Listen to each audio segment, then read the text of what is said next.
حضرات أمير المؤمنين حضرات أمير المؤمنين أشهد أن لا إله.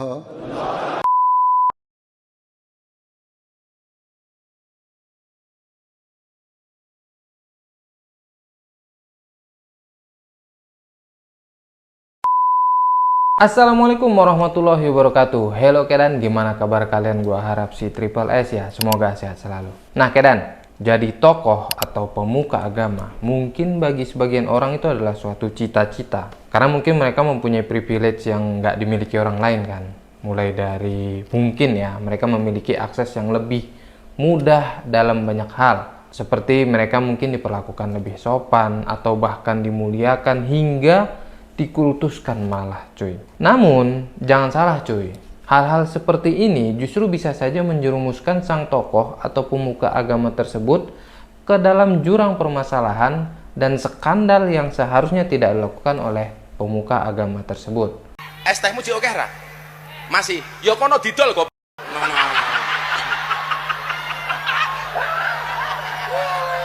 Nah, di video ini gue pengen ceritain nih beberapa skandal pemuka agama yang mengguncang dunia, dan salah satunya ada dari pemuka agama yang mengaku Islam cuy. Langsung saja kita ke videonya. So, hayya nabda'ul qissah. Tala'al badru alaina min thaniyatil wada' wajaba syukru alaina ma da'a lillahi da'.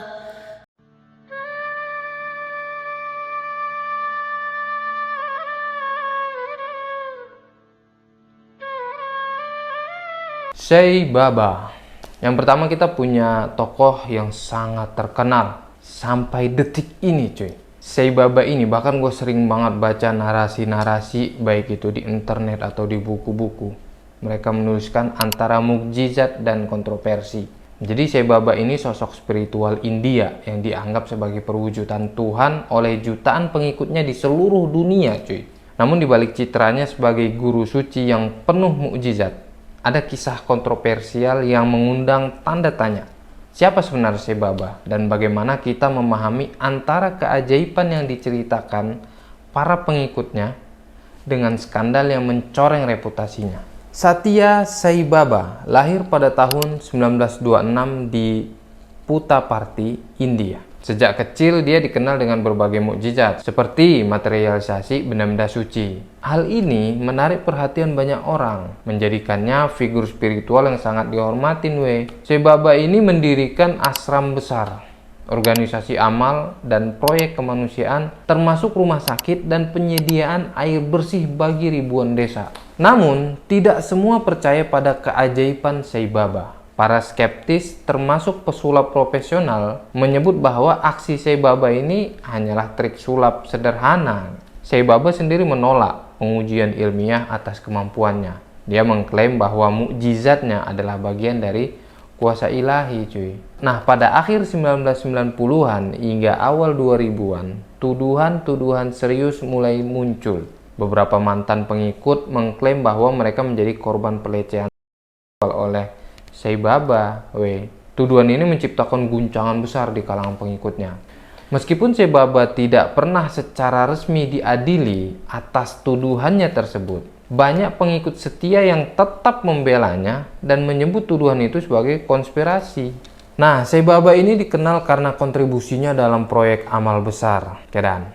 Namun, kekayaan luar biasa dari organisasinya juga menuai pertanyaan. Sumbangan besar dari seluruh dunia diduga tidak semuanya digunakan secara transparan. Sebagian menyebut ini sebagai bukti bahwa organisasi tersebut lebih mirip kerajaan bisnis daripada gerakan spiritual. Nah, Sai Baba sendiri meninggal pada tahun 2011. Beliau meninggalkan warisan yang kompleks cuy. Bagi sebagian, ia adalah penyelamat spiritual. Tapi bagi yang lain, ia adalah figur kontroversial.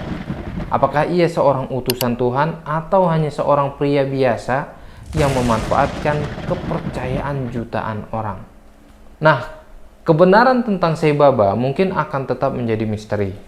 Tapi yang pasti, kisah hidupnya mengajarkan kita untuk selalu bersikap kritis, bahkan terhadap figur yang dianggap suci sekalipun.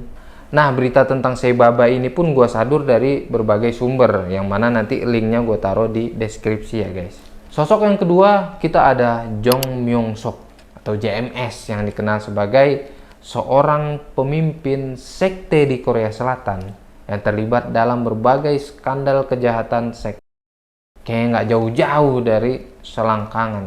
Nah, kisah ini terungkap lebih luas melalui dokumenter Netflix dengan judul In the Name of God dan telah mengguncang dunia internasional cuy.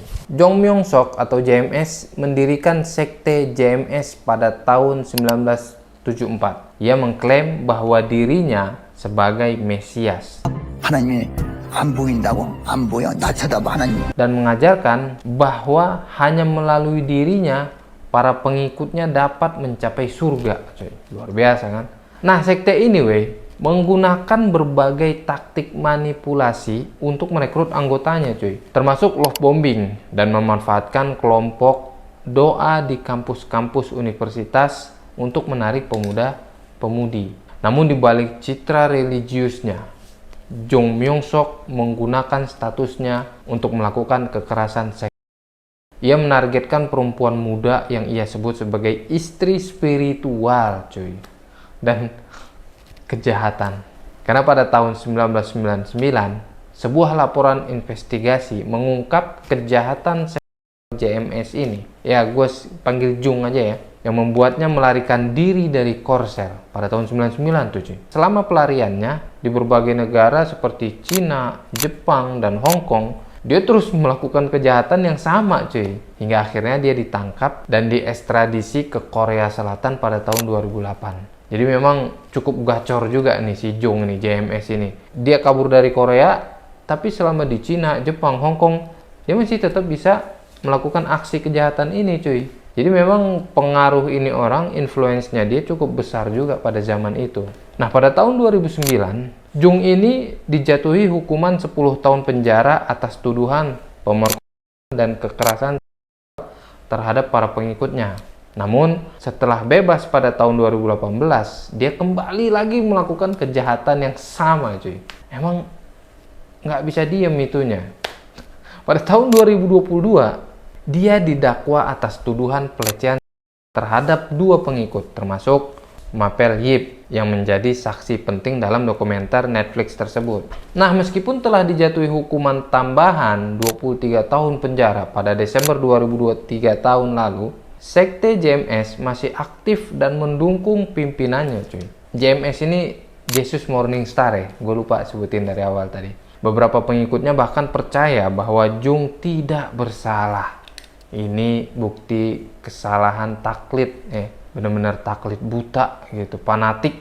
Meskipun bukti-buktinya sangat kuat kan. Nah, kasus ini menjadi peringatan tentang bahaya sekte dan manipulasi religius cuy. Skandal Jong Myung Sok ini menunjukkan bagaimana kepercayaan dan kekuasaan bisa disalahgunakan untuk kepentingan pribadi Makanya penting bagi kita semua untuk mengenali taktik manipulasi semacam ini dan melindungi diri serta orang-orang sekitar kita dari bahaya sekte-sekte seperti ini.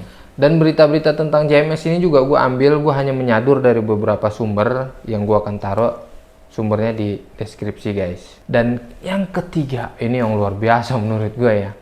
Dia adalah Mirza Ghulam Ahmad, pendiri Ahmadiyah. Pendiri gerakan Ahmadiyah ini dikenal karena klaimnya sebagai Al-Masih dan Al-Mahdi. Perjalanan hidupnya diwarnai oleh berbagai kontroversi yang hingga kini menjadi perdebatan cuy. Kenapa Mirza Ghulam Ahmad ini sangat epik ya menurut gua, dan gue taruh di nomor 3? Karena gua bisa paham kesesatan dia. Karena memang satu agama kan. Ya, kita kenal dulu siapa Mirza Ghulam Ahmad ini. Mirza Ghulam Ahmad ini lahir pada tahun 1835 di Qadian, India. Dia lahir dalam keluarga muslim cuy. Dan dia dikenal sebagai ulama yang produktif, menulis dan mengajarkan interpretasi unik tentang Islam. Nah, pada tahun 1889, dia mendirikan gerakan Ahmadiyah yang tujuannya untuk mereformasi Islam melalui perdamaian dan dialog lintas agama. Jadi memang cendekiawan India itu ya termasuk kayak Dr. Zakir Naik gitu kan, suka kan melakukan dialog lintas agama. Nah, itu sudah dilakukan sama Mirza Ghulam Ahmad dari dulu, cuy.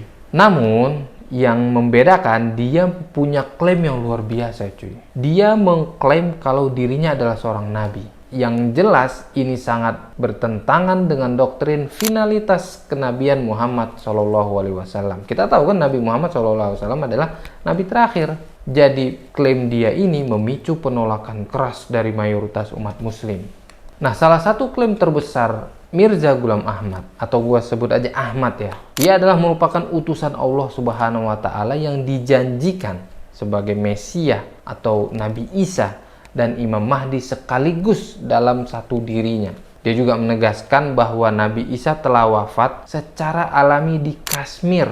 Jadi ini sangat bertentangan juga dengan keyakinan mainstream tentang kenaikan Nabi Isa alaihissalam ke langit kan. Nabi Isa itu diangkat oleh Allah Subhanahu wa Ta'ala ke atas. Nah, klaim-klaim si Mirza ini memunculkan fatwa dari ulama yang menuduhnya sebagai penyesat dan murtad. Beberapa ulama bahkan mengumpulkan pandangan global untuk menentangnya, seperti buku Husamul Haramain yang ditulis oleh Ahmad Reza Khan. Terus, selain kontroversi teologisnya, beberapa pihak menuduh Ahmad melakukan tindakan yang dipandang tidak sesuai dengan nilai-nilai Islam. Seperti ini tuduhannya.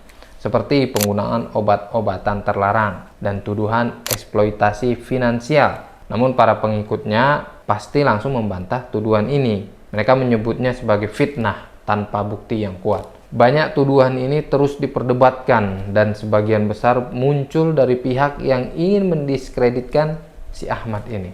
Nah, setelah wafatnya Ahmad pada tahun 1908, gerakan Ahmadiyah mengalami perpecahan menjadi dua kelompok besar, yakni Qadian dan Lahore Ahmadiyah.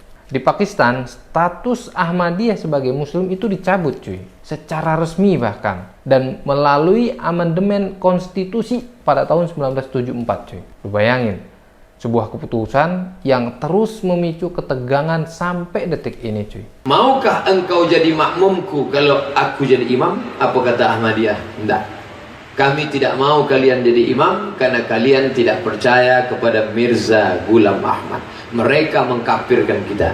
Orang ini mesti diajak kembali ke dalam ajaran Islam. Jadi meski menghadapi penindasan di berbagai negara, komunitas Ahmadiyah tetap bertahan dan fokus pada perdamaian dan dialog sampai detik ini. Bahkan gue pernah dengar ada perkataan di seluruh dunia itu mungkin belum tentu ada kaum musliminnya. Setiap negara itu belum tentu ada kaum musliminnya. Tapi setiap negara seluruh dunia itu pasti ada Ahmadiyahnya. Nah, itu gue sempat dengar gitu, ucapan tersebut. Nah, sebagai penutup, si Mirza Ghulam Ahmad ini adalah sosok yang tidak bisa diabaikan dalam sejarah Islam modern. Bagi sebagian orang, ya dia adalah pembaru kan, mujaddid yang memperjuangkan perdamaian. Namun bagi yang lain, dia adalah simbol kontroversi teologis. Nah, menurut kalian, apa pendapat kalian tentang tokoh satu ini, si Mirza Ghulam Ahmad ini? Bahkan sampai detik ini, Ahmadiyah di Indonesia pun masih ada berjalan. Bahkan gue pernah dengar juga, ternyata Raffi Ahmad salah satu keturunan dari tokoh Ahmadiyah Indonesia. Ternyata gue setelah baca, lu tuh masih ada keturunan Pakistan ya? Ada gue. Iya, gue keturunan Pakistan. Kakek gue tuh dari Pakistan. Iya kan, kakek lu dari Pakistan. Kakek gue dari Pakistan, datang lah, dia tuh ya penyebar agama gitulah. Kiai, penyebar agama lah, datang ke sini di Tasik, dia ketemu jodohnya, menikah. Tapi dia dari Pakistannya bukan orang yang punya. Gimana menurut kalian? Boleh diskusi santai kita di kolom komentar ya. Jadi itulah tokoh-tokoh dunia yang dikultuskan, yang sangat dihormati, tapi memiliki beberapa kontroversi. Jadi kalau jadi tokoh agama, hati-hati. Oke, Pak Gus dan Pak Habib, terima kasih sudah menonton sampai akhir. Ucapkan jazakumullah khair. See you next video. Assalamualaikum warahmatullahi wabarakatuh. 안녕.